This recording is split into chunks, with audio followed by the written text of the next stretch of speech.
Good evening, everybody. You're watching America First. My name is Nicholas J. Fuentes. We have a great show for you tonight. Very excited to be back here with you tonight on Tuesday.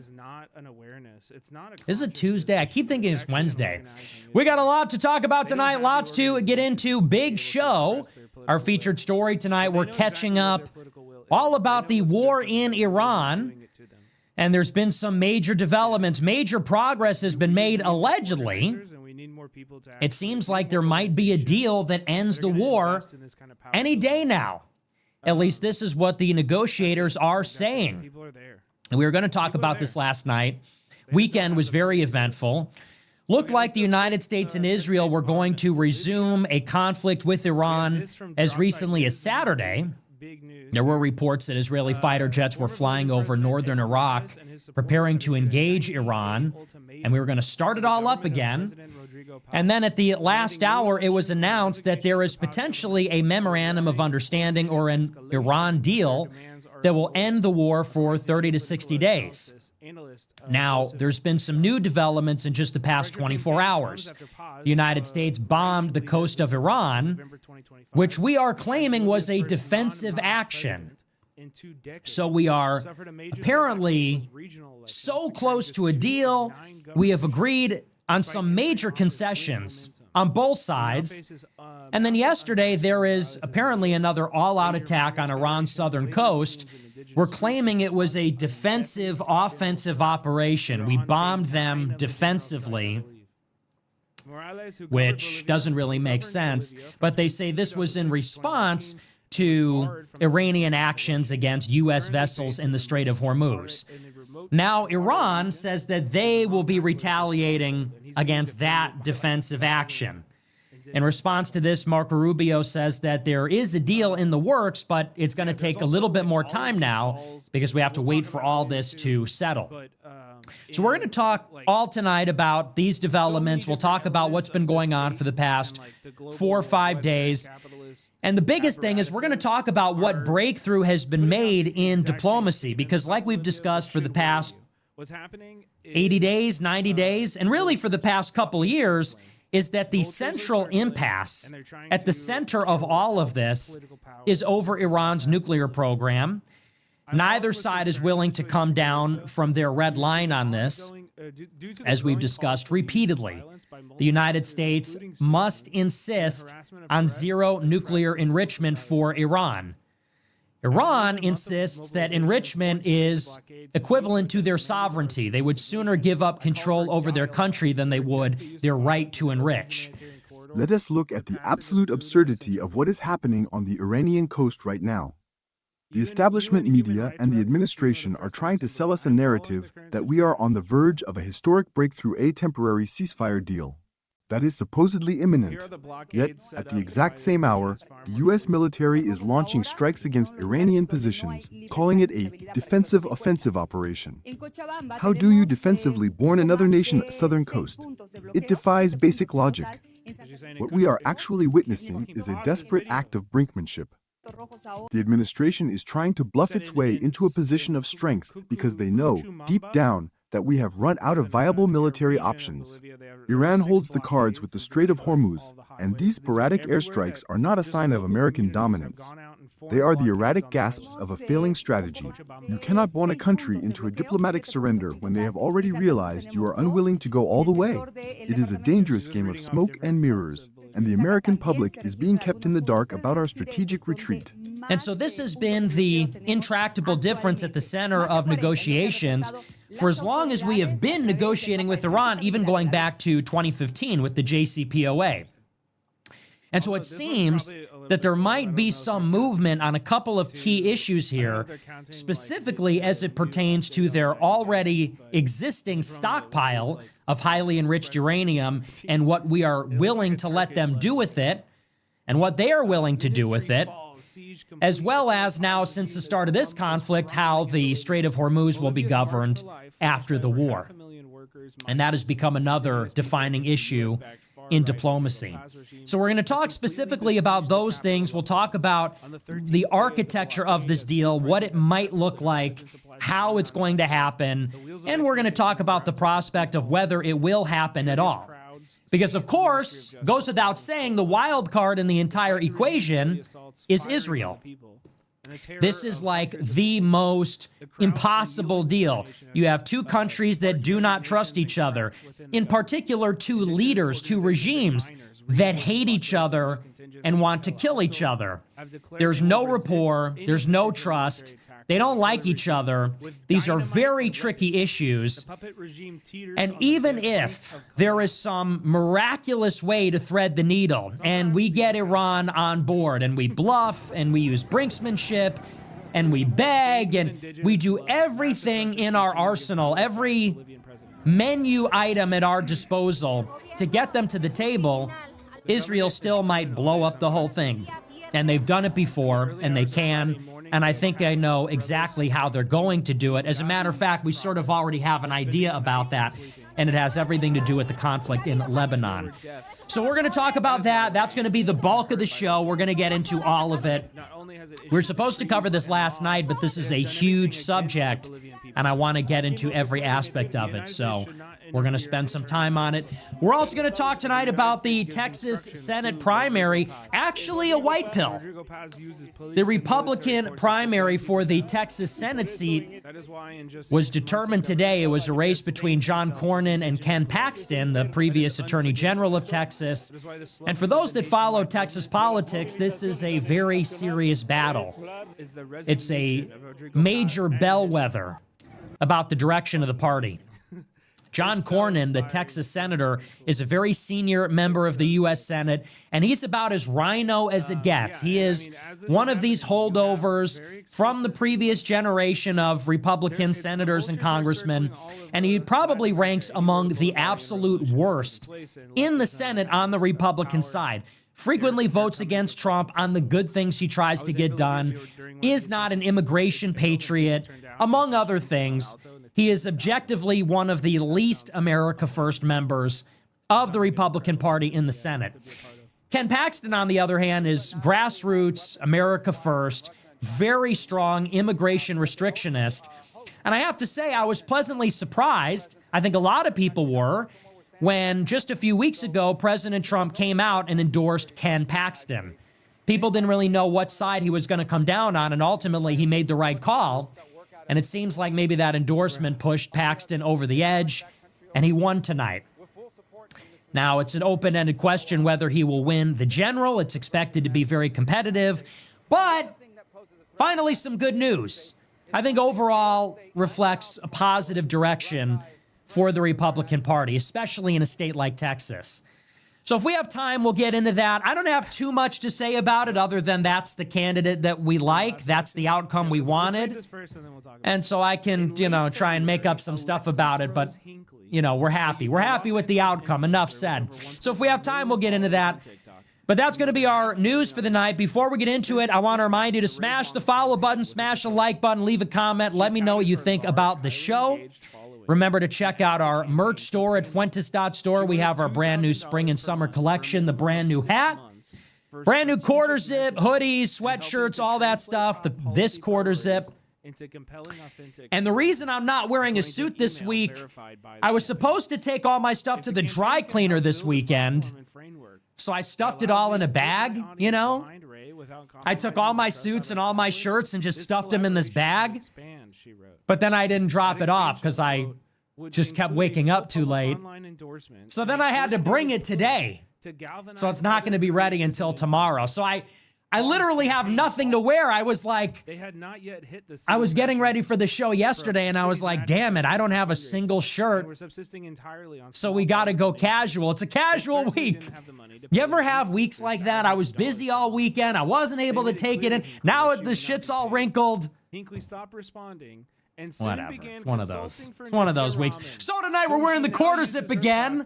I know people are not tired of it. People are, as a matter of fact, just getting excited about it. So we're rocking the quarter zip. We had the hoodie yesterday. If you want to support the show, remember to subscribe at AmericaFirst.plus. $15 a month to get access to the archive, every episode of the show, every debate, collab. speech, commentary stream, it's all there. $100 a month, you get to be in the group chat with me. And I was in there all day today. I dropped about an hour of bonus content.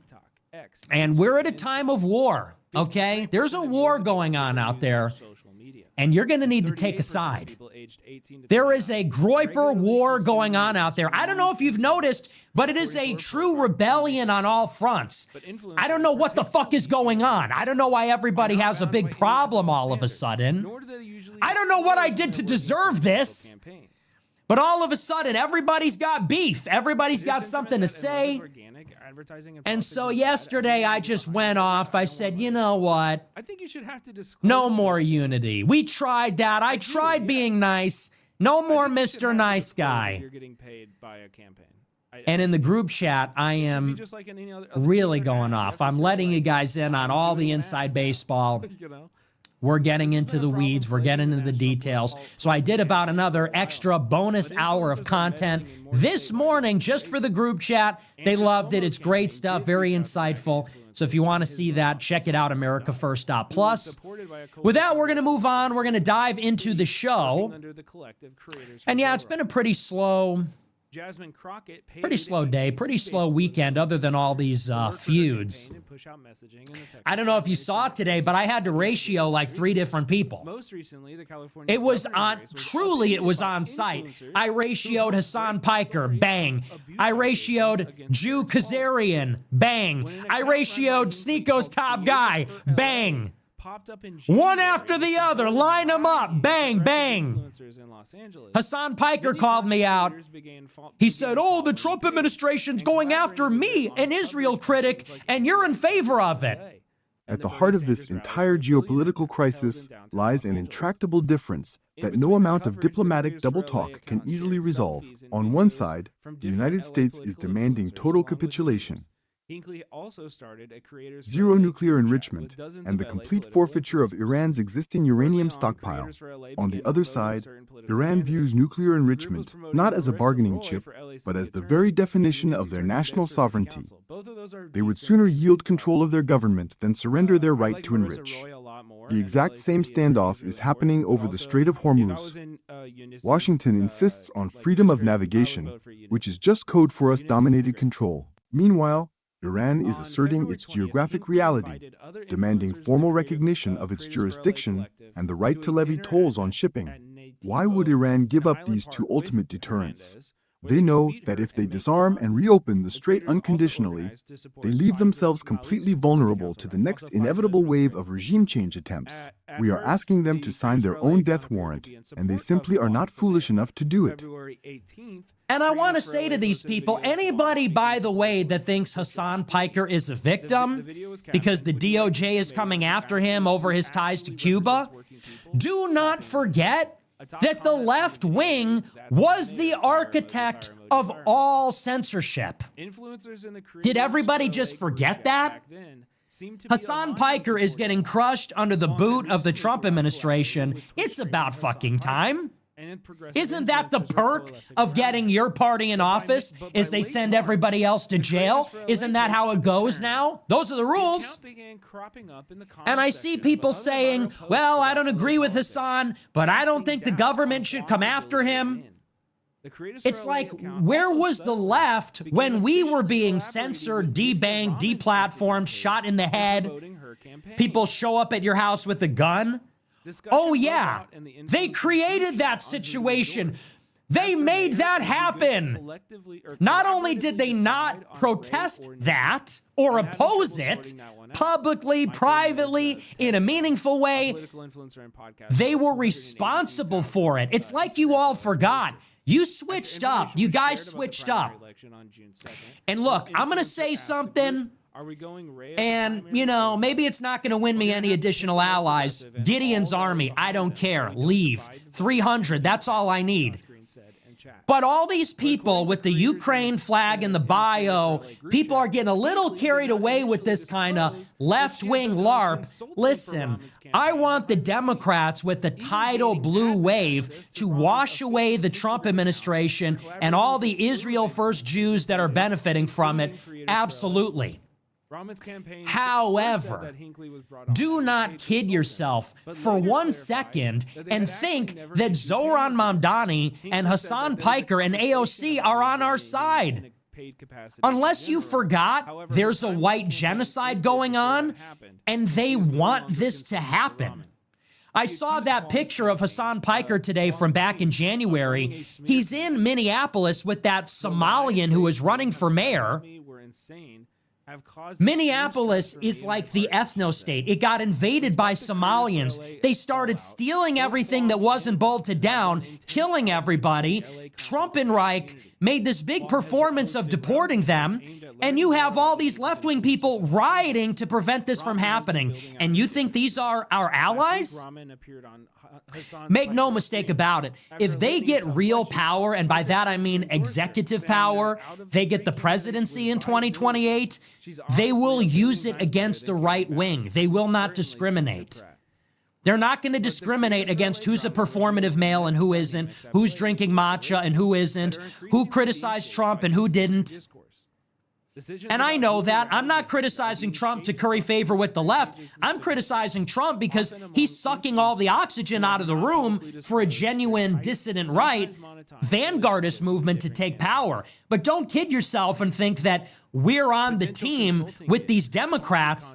In New York, they're talking about taxing white neighborhoods to pay for the free busing and the free groceries. In Minneapolis, they're celebrating the 6th anniversary of the ascension of George Floyd into heaven while they let Somalians steal $9 billion. And Hassan Piker wants some transsexual to put an IED under your car. Like, that's who we're dealing with. So anyway, so I saw him say that on Twitter. He goes, "Oh, I'm an Israel critic." Oh, really, Mr. Israel critic? Where were you when the SPLC and the ADL were doxing and censoring and debanking anybody on the right wing that criticized Israel? Where was this ecumenical mentality about Israel critique when the left was in power and they were grinding all of us into dust? I don't seem to remember you being on our side for that one. So I said that ratio.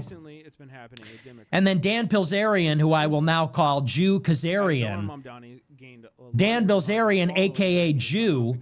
I saw Jew today. This is his new thing. He's not even running against Randy Fine anymore. He gave that up. Knows he can't win, probably isn't even registered. No rally, no money.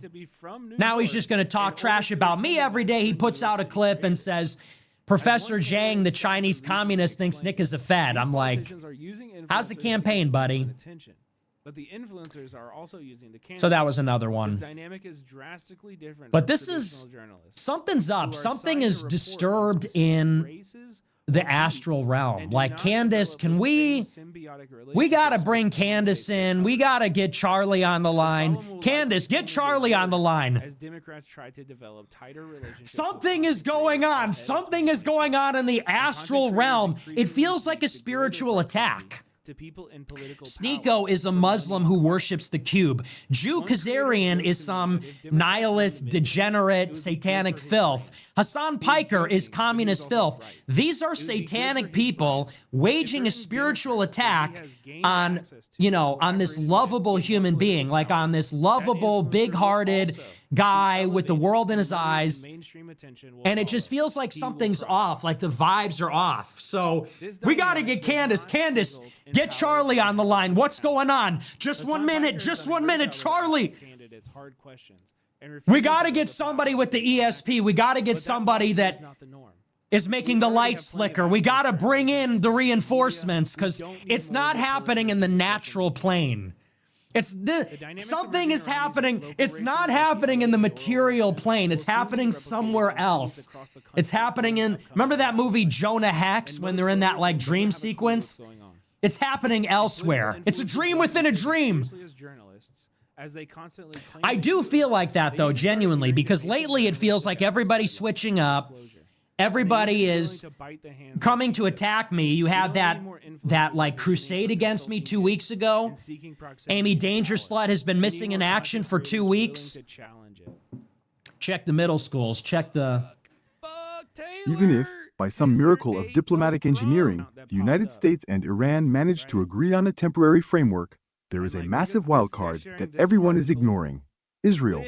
We are dealing with two regional actors that have zero mutual trust and a deep-seated desire to neutralize one another. But more importantly, Israel's strategic ambitions do not align with a quiet Middle East right now. Look at what is happening in southern Lebanon.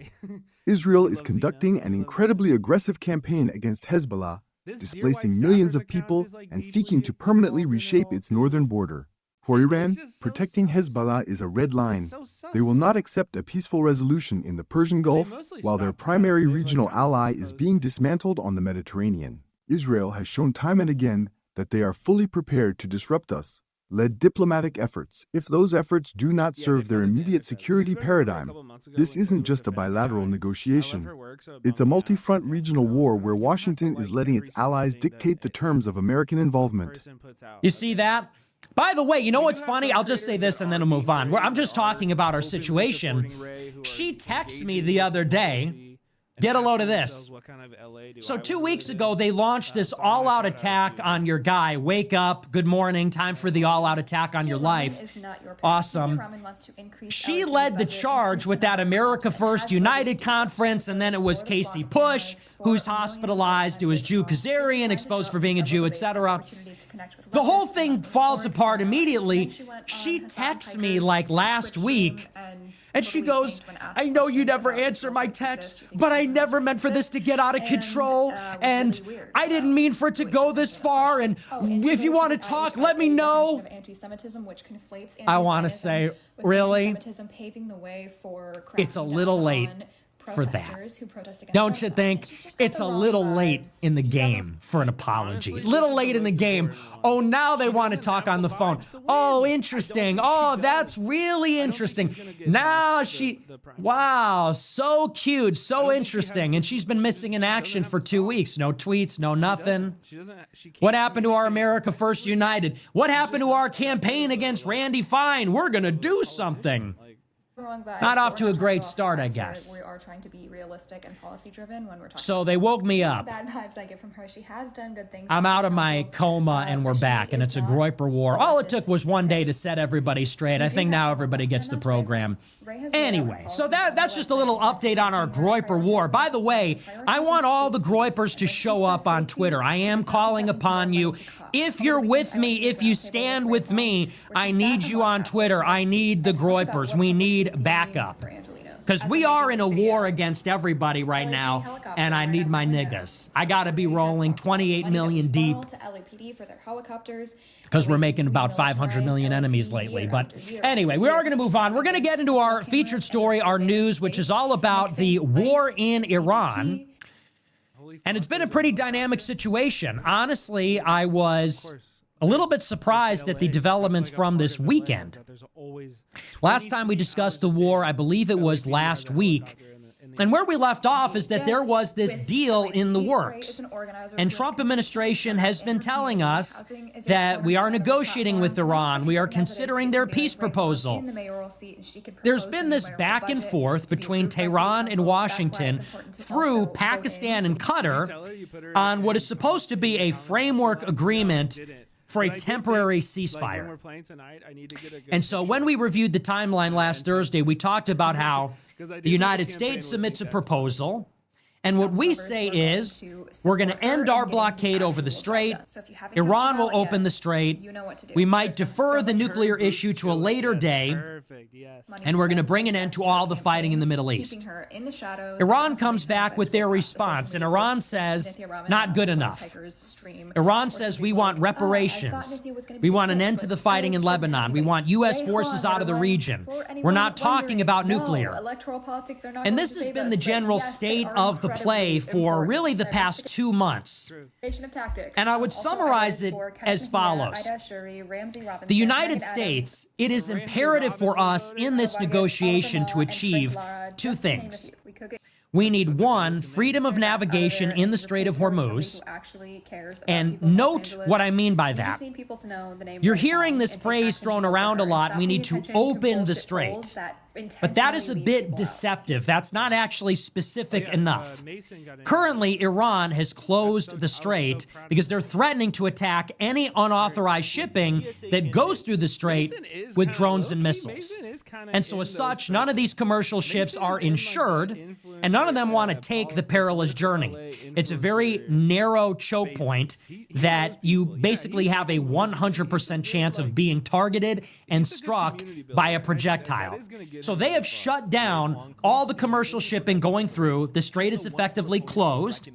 And on the United States side, we have threatened to attack any authorized Iranian shipping that goes through the strait.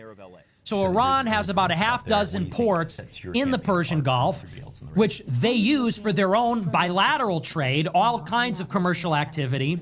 Those ships also go through the strait, obviously with their permission, because they are them. And the United States is using its blue water navy, its destroyers, carriers, helicopters, to attack Iranian commercial shipping that they authorize to go through the strait.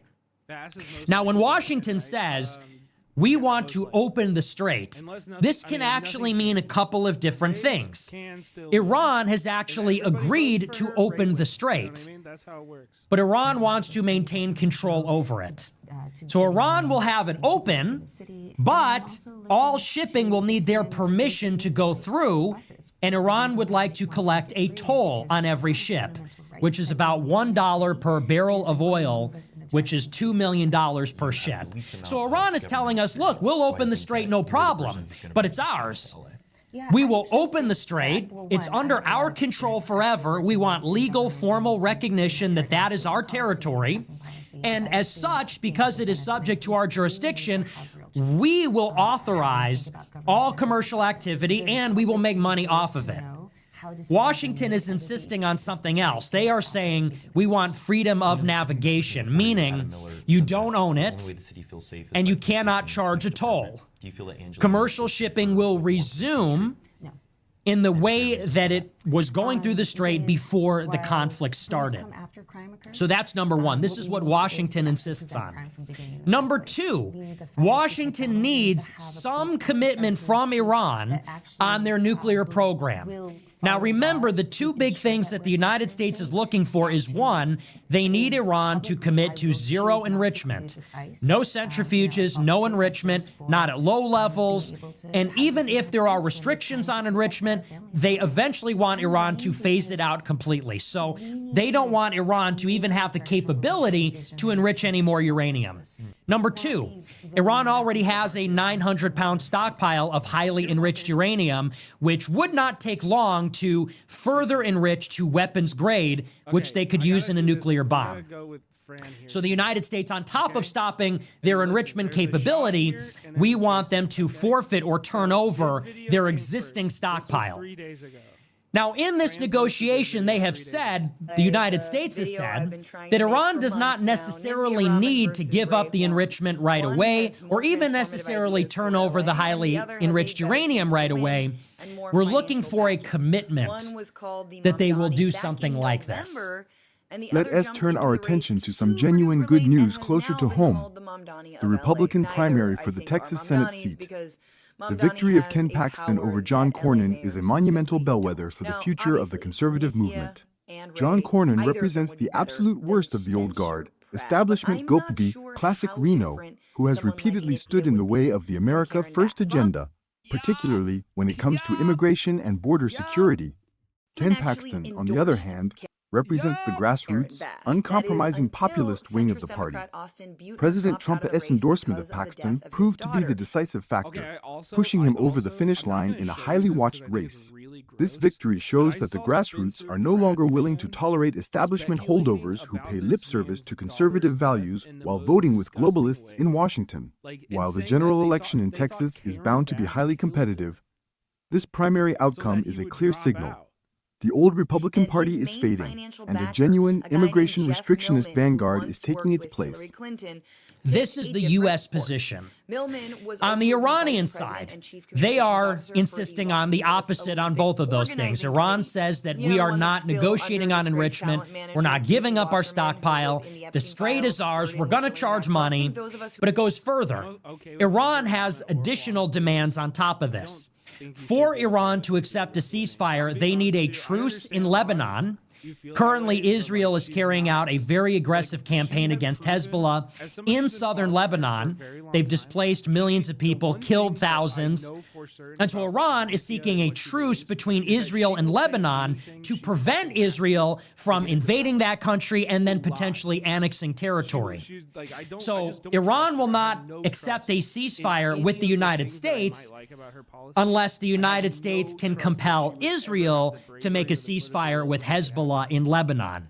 And for Iran, that is essential. The other big condition that Iran has is they are looking for reparations.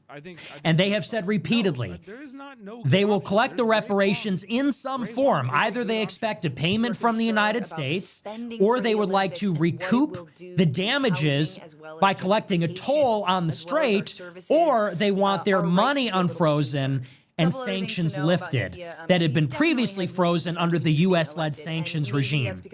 And so this has been the impasse, as the United States is really looking for those two major strategic objectives. We basically want to reset to before the war started. Open the strait the way it was before the war, and we at least need some commitment, just realistically to save face, that you're going to give up your nuclear program. Well, Iran, because they have all the leverage, realistically, they are exerting all the pressure on the United States. They're asking for a little bit more.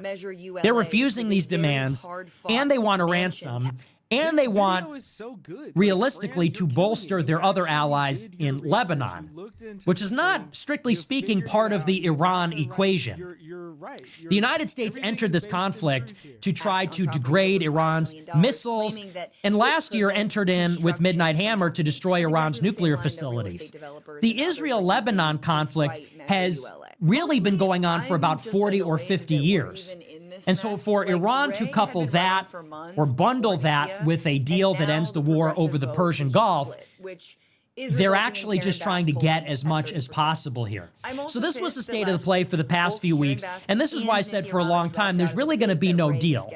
Iran is not going to give up nuclear, they're not going to give up the strait, and the United States can't leave without securing either of those things. So this weekend it looked like the United States and Israel were preparing to go back to war. Trump has been threatening this for the past 2 months. He has repeatedly insisted that if Iran does not make a deal on some arbitrary timeline, that eventually we would hit them again. And what that looks like is subject to a lot of speculation about what we're willing to tolerate in terms of retaliation. Trump has talked about invading the mainland, invading the islands, or escalating the bombing against Iran's civilian infrastructure, their oil industry, their Karg Island, where they export all the oil, or just resuming the bombing of military and regime targets, potentially more assassination strikes. And so Trump has been bluffing for months that if Iran doesn't come to the table, we're going back in, and it seemed like maybe this weekend that was actually going to be the case. Well, Saturday, it was announced that the U.S. and Iran were on the precipice of reaching a deal. They're calling it a Memorandum of Understanding, an MOU, and so this is not a formal deal. It's not going to be ratified by Congress or anything like that, but this is something like a truce. It's a ceasefire. It's a very informal way of ending the conflict. And what was said on Saturday was truly unbelievable. Saturday night, there were all kinds of rumors going around, and they effectively said that Iran had agreed to give up their highly enriched uranium. And they said, among other things, that the United States would allow Iran to keep control over the strait, and that Iran would be allowed to charge a toll over the strait. And maybe they'd call it something else. They'd say they were collecting a fee to protect the environment, but they'd be collecting money off of this. And so it seemed that on Saturday night, suddenly, all of these deep-seated issues where there was no agreement at all and no willingness to compromise, had all of a sudden been papered over and the whole thing was over. Samantha Millman? As quickly as that was announced, it became clear that there was actually no agreement. And Iran has not agreed to give up their highly enriched uranium. The United States has not agreed to give Iran control over the strait. As of today, Iran insists they will not make a deal unless they get $25 billion in unfrozen assets, unless the conflict in Lebanon ends, and it's unclear if they've agreed in any capacity to give up their highly enriched uranium. In the background of all these negotiations, the United States launched a major strike on Iran's southern coast yesterday. And this is a story about that. This is from the New York Times. It says, quote, hours after Iranian negotiators arrived in Qatar for talks on ending the war, U.S. forces struck missile launch sites in Iran and boats trying to place mines. U.S. Central Command characterized the strikes in southern Iran as defensive and said they had been intended to protect our troops from threats posed by Iranian forces. On Monday evening, after vowing that any agreement reached would be great and meaningful or there would be no deal, President Trump said he expected Iran either to turn its enriched uranium over to the United States or to destroy it in front of neutral witnesses. It is unclear if Iran has agreed to this, though a senior U.S. official told reporters on Sunday that the Iranians had, in principle, committed to giving up stockpiles of enriched uranium.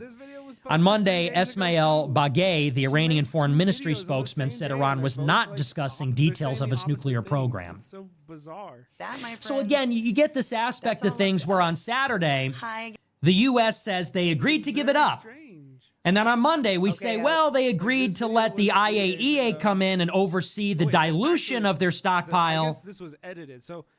And within hours, Iran says, we're not even talking about that. That's not even up for discussion right now. And Iran has said repeatedly, especially in the past 2 weeks, we will defer any discussion of the nuclear file until later. The ceasefire talks, a truce, would be entirely separate from that. That is something they will consider down the line. So it seems like it's just, these are more lies. This seems to be like more misdirection. But the article goes on, it says the fate of Iran's nuclear program was just one critical aspect of a potential peace deal that remained unclear on Monday. So was the status of Iran's stockpile of missiles. It was also unclear how an agreement might address, Iranian attempts to assert control over the Strait of Hormuz. Though Mr. Trump has at various times said a deal was close, he also said that his negotiators were in no rush to close the agreement. The Iranian Foreign Ministry spokesman said on Monday, quote, it is true that we have reached conclusions on a large portion of the issues, but no one can claim that signing of an agreement is imminent. Finally, we have to address the broader cultural and political war happening right now.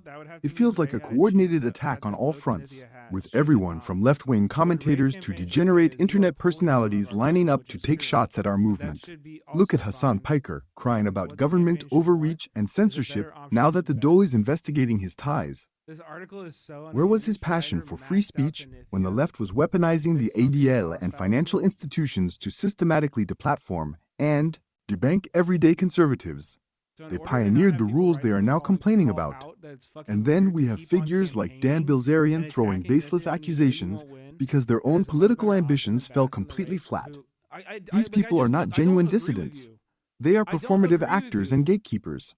Whether it is the radical left trying to restructure American neighborhoods or nihilists trying to hijack the conservative movement, we are fighting a battle for the soul of this country. We do not need fair-weather allies. We need a disciplined, dedicated vanguard that sees through the noise, stands firm, and stays loyal to the true America First vision. So, there you have it. This has been going on now for, the war has been going on for almost 90 days. But we are in this phase of the conflict where I don't even know how you would characterize it other than it seems that the United States is absolutely losing. There's no question about that. The United States is absolutely losing this war. We are in a mode right now where we are pursuing a unilateral surrender.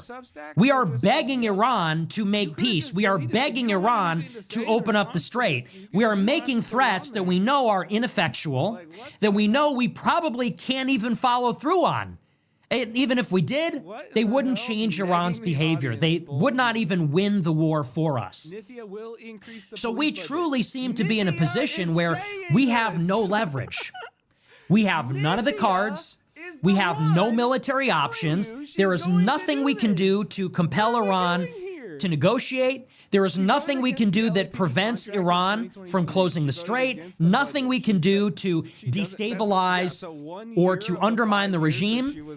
We are in a position where we are effectively at their mercy, and we are just scrambling, looking for something, some kind of creative solution, some kind of creative military option where we can get out of this brutal reality, but we're just not finding it. They don't believe our bluff because we have no credibility. They know we have no military options. This blockade of the Persian Gulf that we have going, it might be inflicting some economic pain, but they're in an existential war for survival, so they can absolutely tolerate that.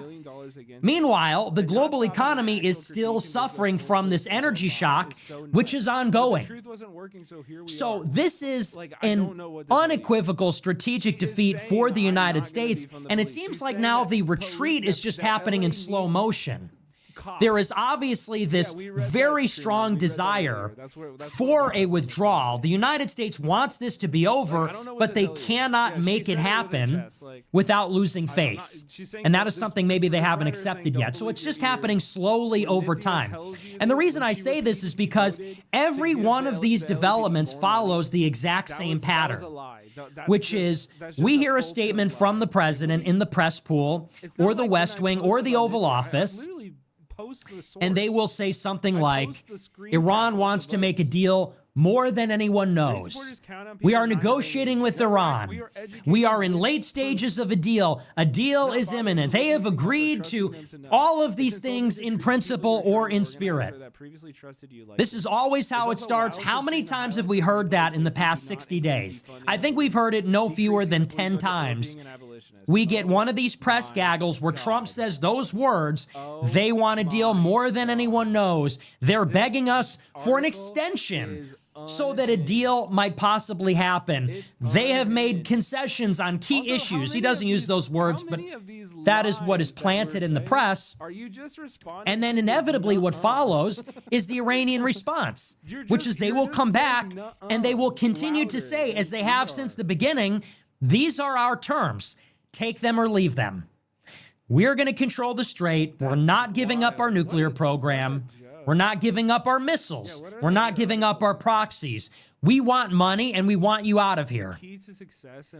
And that has been their position. That has been their proposal to end the conflict since the conflict started, and it hasn't changed at all. Those have always been the key ingredients. Even since the first ceasefire was promulgated, they said a ceasefire in Lebanon. We want control over the strait and to charge tolls. We're not negotiating over nuclear, and we want U.S. forces to withdraw from the region, whether that's from the bases or at the minimum to pull back the Blue Water Navy that's stationed in the Arabian Sea. That has been Iran's position. And up until this point, going further, Iran has reiterated over and over that the administration is lying about what they are saying. Trump administration says Iran begged for an extension. Iran says never happened. Trump administration says they agreed to give up their nuclear centrifuges. Iran says never happened. And as a matter of fact, we'll never give it up. Trump administration says we are in advanced negotiations, late negotiations. A deal is imminent. Iran says no, a deal is not imminent. We don't trust you. As a matter of fact, there's not even a basis for negotiations to take place. We don't want to talk anymore. This has been the tempo, this has been the pattern since the very beginning. And I'd like to point out, so these are the critical issues. And I will reiterate, we've talked about this a little bit. Iran is never going to give up control over the strait because that is part of their deterrence against a future U.S. attack. The United States has not achieved any of its strategic objectives in this war. They have not achieved regime change. They have not destroyed Iran's stockpile of highly enriched uranium, have not destroyed Iran's nuclear complex, have not significantly even degraded Iran's missile capability. They have achieved none of these things. If the conflict ends tomorrow, then Washington and Israel must assume that Iran is going to get right back to work, and they already have, rebuilding all these capabilities. The regime will get stronger and more dug in. They're going to dig up the highly enriched uranium. They probably have centrifuges we don't know about, and they will continue enrichment. They will build more drones and missiles. They will solidify their control over the strait. And if Iran is a defiant, revisionist power, maybe permanently or more hostile after this has happened, then that means that this is something the U.S. and Israel are going to want to address down the line. And the way the U.S. and Israel see it is, well, we've weakened them, and now we don't have to worry about them for a little while. But in a little while, Iran will have reconstituted everything that we destroyed in this conflict, and you have this sunk cost idea that we have to move now, we have to move quickly, we have to be aggressive, or else everything we've done up to this point has been a waste. Everything that we've knocked out and destroyed, the price we paid to do it, it will have been undone in a matter of 6 to 12 months. So there's something fundamental to this dynamic that Iran knows this does not end. The U.S. and Israel are going to keep coming back. We hit them last year, and then we came back this year. If we end the conflict now, we're probably going to come back a year from now or 2 years from now, sooner rather than later. So what Iran is principally concerned with is how do we deter the next attack? As long as Israel exists and as long as the United States is under Israel's influence, then it's only a matter of time before there's another surprise attack, there's another assassination, air raid, etc.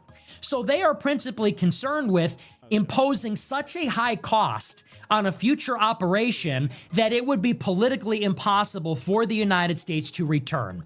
How do they do that? They control the Strait of Hormuz. So that Washington, and by the way, everybody in the world knows, if the U.S. and Israel get back up to their old tricks, it's going to be a repeat of this energy shock. If the U.S. and Israel come back in Iran, try to take another crack at it, it's going to be a meltdown in Asia, it's going to be a meltdown in Europe, it's going to be a disaster for the Gulf, and it's ultimately going to be a disaster for American consumers.